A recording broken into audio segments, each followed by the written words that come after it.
Okay so hello everyone. ये हम लोगों की सेकंड क्लास होगी related to concept of units and dimensions.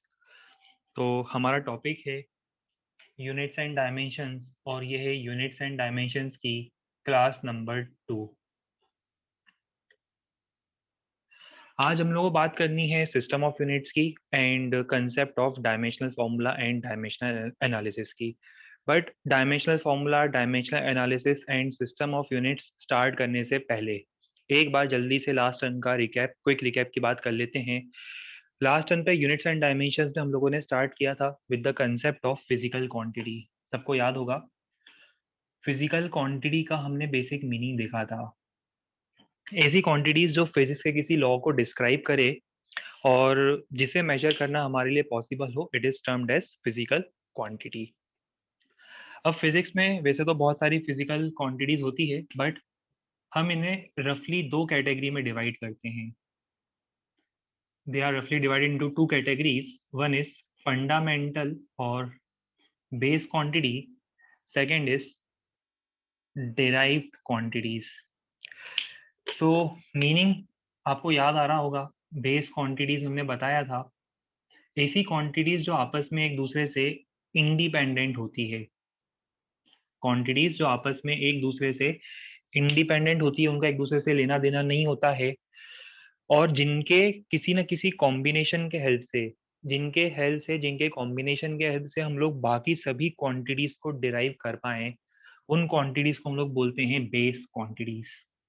याद आ रहा होगा, टोटल 7 होती है नंबर में। ये 7 क्वांटिटीज ये कौन सी होती है? शॉर्ट में लिख रहा हूं मैं। Length, mass, time, thermodynamic temperature, electric current, amount of substance जिसको हमने मोल में मेजर किया था, और उसके बाद लुमिनस इंटेंसिटी जिसके लिए हमने कैंडेला यूज किया था। ये 7 फंडामेंटल या बेस क्वांटिटीज होती है, और इसके अलावा जितनी भी क्वांटिटीज होगी अब वो सब डिराइव्ड होगी, चाहे वो वोल्टेज हो, चाहे वो चार्ज हो, चाहे वो एनर्जी हो, सब कुछ आएगा under the heading of derived quantities.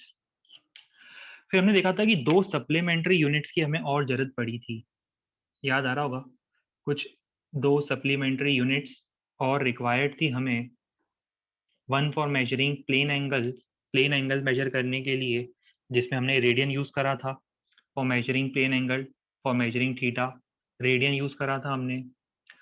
और second one was for measuring solid angle measure करने के लिए हमने स्टेरेडियन यूज करा था। राइट। चलिए, तो ये बेसिक ओवरव्यू था, जो क्लासिफिकेशन था क्वांटिटीज का, जिसका हमने डिस्कशन करा था। अब आज हम क्या करेंगे? आज हम सबसे पहले बात करेंगे यूनिट्स की।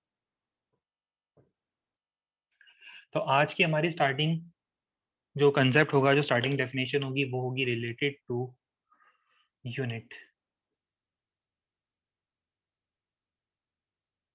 चलिए, यूनिट का मीनिंग देखो क्या होता है। जब भी मुझे किसी फिजिकल क्वांटिटी को मेजर करना हो तो किसी भी फिजिकल क्वांटिटी को मेजर करने के लिए I need some sort of reference, जिसके अगेंस्ट में उस फिजिकल क्वांटिटी को मेजर कर पाऊँ। जस्ट फॉर एग्जाम्पल, सपोज आप जाते हो ग्रोसरी स्टोर पर और आपको 3 kg मान लो वेजिटेबल्स लेने हैं। तो क्या होता है, वो एक सेट रेफरेंस, एक सेट स्टैंडर्ड होता है जिसके अगेंस्ट आपको मेजर करके, बैलेंस के हेल्प से मेजर करके देते हैं कि 3 kg होगा। राइट। तो किसी भी फिजिकल क्वांटिटी को मेजर करने के लिए, सपोज मुझे इस बोर्ड के डायमेंशन मेजर करने हैं, लेंथ मेजर करनी है, विड्थ मेजर करनी है, तो इसके लिए मुझे एक सेट रेफरेंस, एक सेट स्केल यूज करनी पड़ेगी जिसके हेल्प से मैं ये लेंथ मेजर कर पाऊँ। तो यूनिट का बेसिक मीनिंग होता है एक ऐसा रेफरेंस स्टैंडर्ड जिसके हेल्प से हम किसी फिजिकल क्वांटिटी को मेजर करने की कोशिश करेंगे। तो स्टार्टिंग होती है डेफिनेशन ऑफ यूनिट से। यूनिट क्या होता है? Unit is a kind of reference standard जिसके हेल्प से हम किसी फिजिकल क्वांटिटी को मेजर करने की कोशिश करेंगे। ठीक है। चलिए, तो पहले हम लोग हेडिंग लिखेंगे। यूनिट में इसमें डेफिनेशन बताऊंगा, डेफिनेशन क्या लिखनी है, हेडिंग लिखो। हेडिंग इज यूनिट, इसमें हम डेफिनेशन लिखेंगे यूनिट की।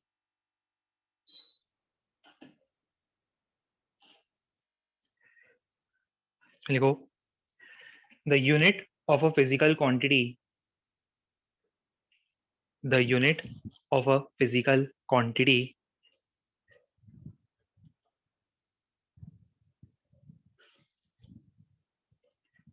The unit of a physical quantity is the reference standard is the reference standard which is used is the reference standard which is used to measure reference standard which is used to measure that physical quantity. Unit of a physical quantity is the reference standard which is used to measure that physical quantity.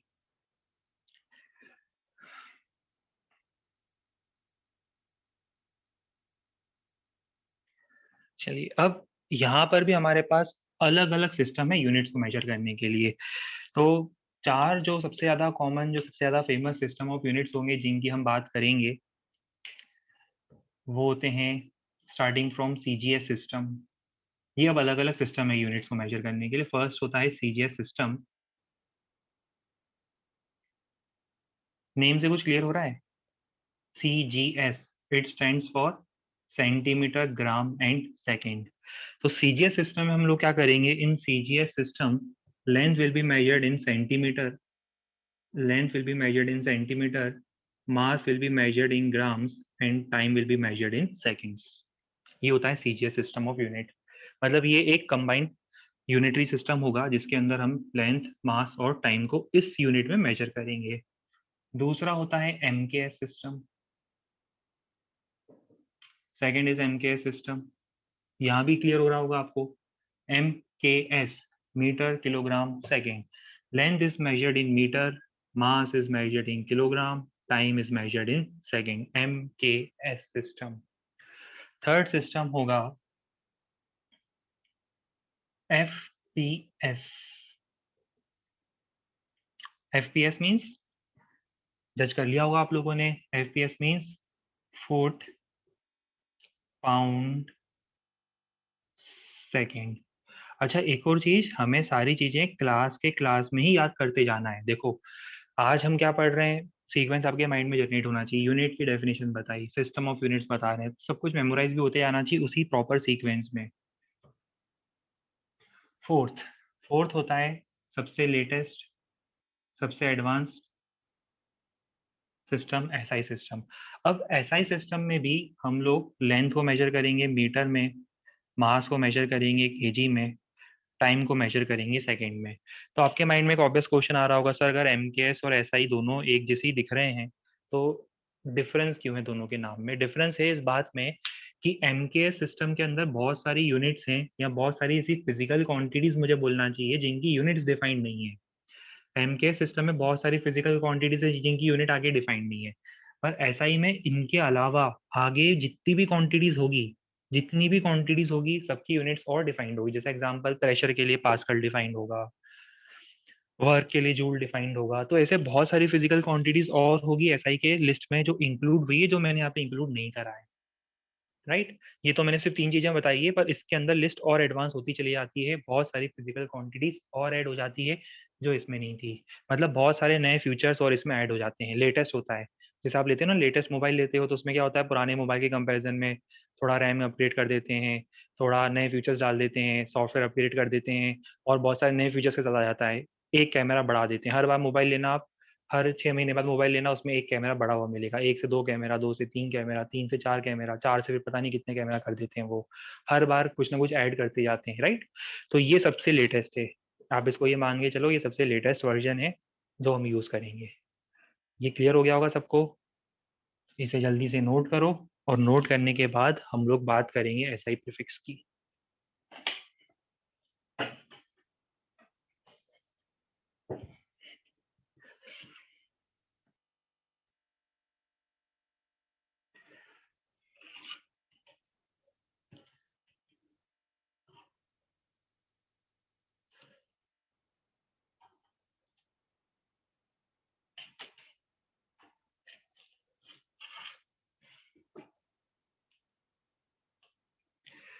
चलिए next एक table है, जो मैं आपके screen पे ही draw कर रहा हूँ, क्योंकि बड़ा सा टेबल होता है और हर बार उसे बोर्ड पे ड्रॉ करना समटाइम्स बिकम्स इनकन्वीनियंट और विजिबिलिटी उसमें पुअर हो जाती है। So next we have a table, और ये टेबल मैं यहाँ ड्रॉ करूंगा। अभी नोट मत करना, पहले हम समझते हैं कि हम क्या ड्रॉ करना चाह रहे हैं। हेडिंग भी बता देता हूँ मैं आपको पहले। अब हम बात करना चाहते हैं about SI prefix that is power of 10। हम बात करना चाहते हैं SI prefix that is power of 10। मैं एक्सप्लेन करूंगा इसका मीनिंग क्या होता है, what is the meaning of SI prefix, what is the meaning of power of 10, ये सब कुछ मैं अभी एक्सप्लेन करूंगा।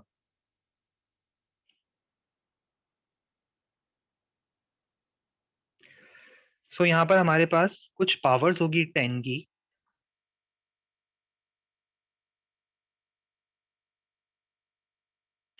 और उसका एक SI में प्रीफिक्स होगा, और साथ में उसका एक सिंबल भी होगा। लिस्ट बहुत लंबी होती है, ये स्टार्ट होती है 10 टू द पावर ऑफ 18 से। 10 टू द पावर ऑफ 18, 15, 12, फिर आता है 9, 6, 3। लिस्ट एक्सटेंड होती जाती है 2, 1, फिर -1, -2, -3, -6, -9, -12, -15, -18, जितना हम यूज करेंगे वहां तक। और इनके नाम भी होते हैं, नेम्स भी लिखता जाता हूँ कि नेम्स होते हैं। कलर चेंज कर देते हैं, अच्छा लगेगा। एक्सा, पीटा, टेरा, गीगा, मेगा, सुना हुआ लग रहा होगा आपको काफी हद तक तो वैसे।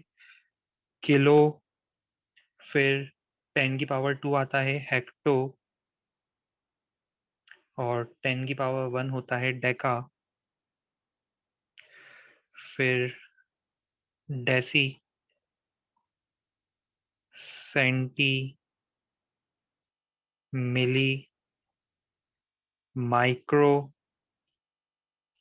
नैनो, पीको, 10 की पावर -12 पीको, फेमटो, ATTO, एटो, ATTO, एटो। और इनके सिंबल्स भी हम लिख देते हैं, रिप्रेजेंटेड बाय, सिंबल्स होते हैं इनके, हेक्सा का E, P, T, G, giga के लिए G, मेगा के लिए M, किलो के लिए स्मॉल के, है ना, हेक्टो के लिए स्मॉल h, डेका के लिए DA, deci small d, centi small c, milli, micro के लिए mu, nano, pico, femto, atto. Use क्या होता है ये भी मैं डिस्कस करूंगा अभी, इसका मैं आपको यूज भी बताऊंगा। ऑब्वियसली यूज से ही आपको समझ में आएगा कि इसे हम कहाँ कैसे कब यूज करेंगे।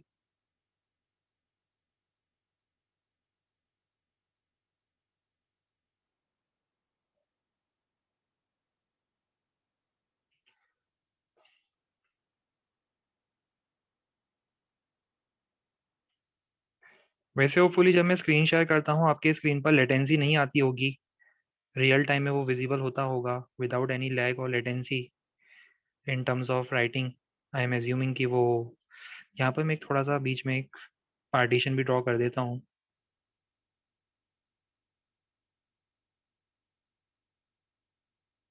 चलिए पहले आपको यूज बताता हूँ, तभी आपको समझ में आएगा यूज क्या होता है, तभी समझ में आएगा। देखो, होता ये है, सपोज हमें, आपने ये टर्म सुने होंगे, जैसे फॉर एग्जांपल 1 टेराबाइट। एग्जांपल से हम स्टार्ट करते हैं तो आपको ज़्यादा अच्छे से क्लियर होगा। 1 टेराबाइट सुना है आपने, hard drive, computer memory, 1 terabyte. तो 1 terabyte means 10 to the power of 12। देखो, पावर ऑफ 10, 10 की कितनी पावर होती है, tera, tera means 10 to the power of 12। तो 1 terabyte is 10 to the power of 12 byte. 1 gigabyte, giga means